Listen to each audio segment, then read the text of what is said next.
রবীন্দ্রনাথ ঠাকুর 1861 সালের 7 মে কলকাতার জোড়াসাঁকো ঠাকুরবাড়িতে জন্মগ্রহণ করেছিলেন।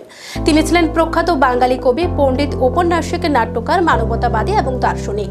ওনার জন্মদিনকে স্মরণ করে প্রতি বছরই 25শে বৈশাখ রবীন্দ্র জন্মজয়ন্তী উদযাপিত হয়ে থাকে। এবছর বিশ্বকবি রবীন্দ্রনাথ ঠাকুরের 163তম জন্মবার্ষিকী উদযাপিত হবে। রবীন্দ্রনাথ ঠাকুরের জন্মবার্ষিকী প্রতি বছরে নেয় এবছরও গোটা রাজ্যে তথ্য সংস্কৃতি দপ্তরের উদ্যোগে বিভিন্ন অনুষ্ঠানের মাধ্যমে ঘটা করে পালন করা হবে। বুধবার সকাল 6টায় রবীন্দ্র কাননে অনুষ্ঠিত হবে মূল অনুষ্ঠানটি। তথ্য সংস্কৃতি দপ্তরের উদ্যোগে এদিন কবিগুরুর প্রতিকৃতিতে পুষ্পার্ঘ্য অর্পণ করে শ্রদ্ধা নিবেদন করা হবে। পরবর্তীতে অনুষ্ঠিত হবে রবীন্দ্র নৃত্য, কবিতা এবং সঙ্গীত। কবিগুরুর জন্মদিন উদযাপন উপলক্ষে রবীন্দ্র কাননে চলছে প্রস্তুতি। অপরদিকে সন্ধ্যা 6:30 থেকে আগরতলার রবীন্দ্র ভবনে অনুষ্ঠিত হবে সাংস্কৃতিক সন্ধ্যা। মঙ্গলবার বিশ্বকবির জন্মবার্ষিকী উদযাপন উপলক্ষে চলছে শেষ প্রস্তুতি। সাংবাদিকদের প্রশ্নের জবাবে এই প্রস্তুতি নিয়ে এদিন বিস্তারিত জানান তথ্য ও সংস্কৃতি দপ্তরের অধিকর্তা বিম্বিসার ভট্টাচার্য।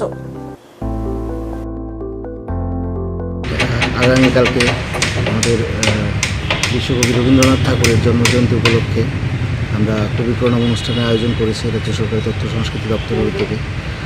তো আগামীকালকে প্রভাতী অনুষ্ঠানটি এখানে রবীন্দ্র কাননে হবে, স্থানীয় রবীন্দ্র কাননে ভোর 6:30 নাগাদ হবে। এখানে বিভিন্ন সাংস্কৃতিক সংস্থার শিল্পীরা অংশগ্রহণ করবেন। বাচ্চারা তাদের সমবেত আবৃত্তি, নাচ, গান ইত্যাদি পরিবেশন করবেন।